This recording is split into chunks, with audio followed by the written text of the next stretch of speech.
শবে কদরের নামাজ ও দোয়া আছে কিনা? শবে কদরের অন্যতম আমল হলো রাতে দাঁড়িয়ে ইবাদত করা, নামাজ পড়া।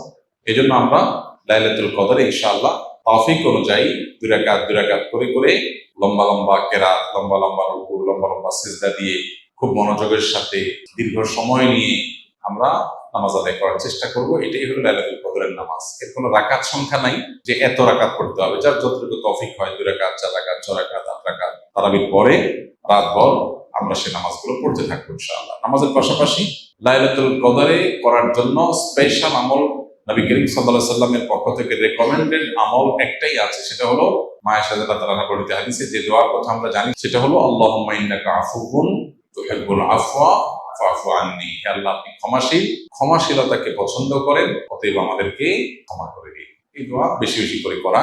এর বাইরে আমরা জিকির, আজকার, তাসবিহ, কোরআন তেলাওয়াত, দোয়া, রোনাজারি এগুলোর মাধ্যমে পুরো রাত অতিবাহিত করার চেষ্টা করবো ইনশাআল্লাহ। নামাজের ক্ষেত্রে বিশেষ কোনো নামাজ নাই যে লাইলাতুল কদরের এরকম এত রাকাত নামাজ, প্রথম রাকাতে অমুক সূরা এতবার, তমুক সূরা এতবার, এরকম কোনো বিশেষ নিয়ম নাই। বরং অন্য যে কোনো নামাজের মতো যে কোনো সূরা দিয়ে আমরা নামাজগুলো পড়তে পারি।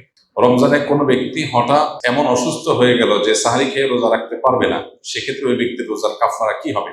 কারণ যদি আসলে রোজা রাখার মতো সামর্থ্য না থাকে, তাহলে তার কাফারা হবে যে তিনি এই রোজার জন্য পরবর্তীতে রোজা রাখবেন। আল্লাহ বলেছেন, ফামান কানা মিনকুম মারিদান আও আলা সাফারিন ফাইদ্দাতুন মিন আইয়ামিন উখরা। যে ব্যক্তি অসুস্থ হবে অথবা সফরে থাকবে, সে অন্য সময় সে রোজা রেখে দিলে আদায় হয়ে যাবে, গুনাহ হবে না। কিন্তু অসুস্থতাটা এমন লেভেলের অসুস্থতা হইতে হবে যে এই অসুস্থ অবস্থায় তার রোজা রাখার কোনো সুযোগ নাই, রাখলে তার জীবনহানি বা অসহনীয় কষ্ট হবে। হালকা একটু জ্বর হলো, একটু সর্দি হলো, একটু পেট খারাপ হলো, আর এমনি রোজা ভেঙে ফেললাম, ঠুনকো অজুহাতে রোজা ভাঙা যাবে না। রমজানের তারাবির টাকা উল্লেখ করে মসজিদে টাকা তোলা হয়, এটা শরিয়া দৃষ্টিকোণ থেকে সঠিক কিনা? এটা আমরা এর আগে বারবার বলেছি। তারাবিতে বিশেষ করে হাফেজরা কোরআন তেলাওয়াত শুনিয়ে টাকা গ্রহণ করা জায়েজ নাই, দেওয়াও জায়েজ নাই। হ্যাঁ, হাফেজরা যেহেতু রমজানে মসজিদে তারা তারাবি না, ওয়াক্তিয়া নামাজ তাদের পড়াইতে হয়, সেক্ষেত্রে ওয়াক্তিয়া নামাজের ইমাম হিসেবে তাদেরকে নিয়োগ দিয়ে নিয়মতান্ত্রিক ভাবে বেতন দেন, বোনাস দেন, সেটা ঠিক আছে, এবং সেটার জন্য টাকা নিলেও অসুবিধা নেই। রমজানে ফজরের নামাজ পড়ে ঘুমায় কেন সবাই, যেখানে অন্যদিন সমূহে ফজরের নামাজ পড়ে ঘুমাতে নিষেধ করা হয়েছে?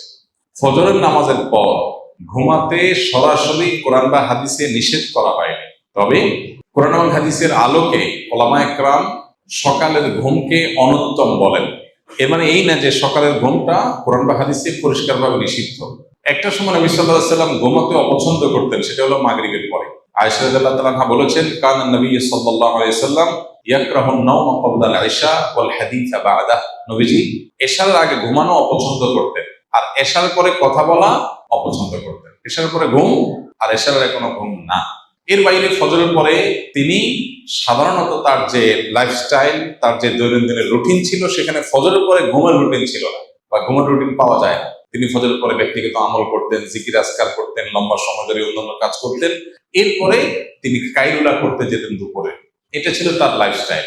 কিন্তু দুর্ভাগ্যজনক বাস্তবতা হলো আমাদের সমাজে, বিশেষ করে এই আমরা যারা মুসলিম দেশের বাসিন্দা আছি, অদ্ভুত এক জীবন আমাদের। আমরা রাতে দেরি করে শুই, আবার ফজরের পরে শুয়ে থাকি। এটা আমাদের অভ্যাস।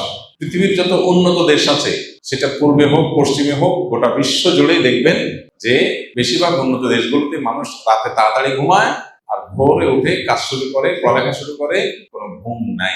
মুসলিম কান্ট্রিগুলো অদ্ভুত যে আমাদের অভ্যাসটা হলো তার উল্টা। মিডিল ইস্টেও বলেন, এশিয়াতেও বলেন, মুসলমানদের অবস্থায়। অর্থাৎ নবীজি সাল্লাল্লাহু আলাইহি ওয়াসাল্লামের সুন্নাতটা আমাদের মধ্যে নাই, অমুসলমানদের মধ্যে, তাদের হয়তো অজ্ঞাতসারেও তাদের মধ্যে আছে। তো যাই হোক, এটা হলো সকালের ঘুমের কথা। এখন কত হলো রমজানে যে মানুষ সকালে ঘুমায়, এর উত্তর হলো যে রমজানেও যদি কেউ সকালে না ঘুমিয়ে থাকতে পারে সেটা ভালো। কিন্তু পৃথিবীর সেট আপটা এমন ভাবে করা হয়েছে যে 9টা to 5টা অফিস, স্কুল, কলেজ, মাদ্রাসা সব এরকম করা হয়েছে। কেন আর্লি মর্নিং একদম ভোরে শুরু হয়ে দুপুরের মধ্যে শেষ হয়ে যাবে, এমন হতে পারতো না? তার কারণ দুপুরে সে রেস্ট করতে পারতো, রাতে তাড়াতাড়ি ঘুমিয়ে যেত, সকাল উঠে কাজ শুরু করতো।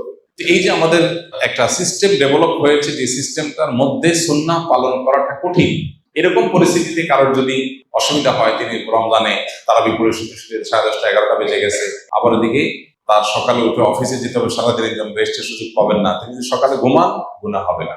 বুঝে আসছে কথা?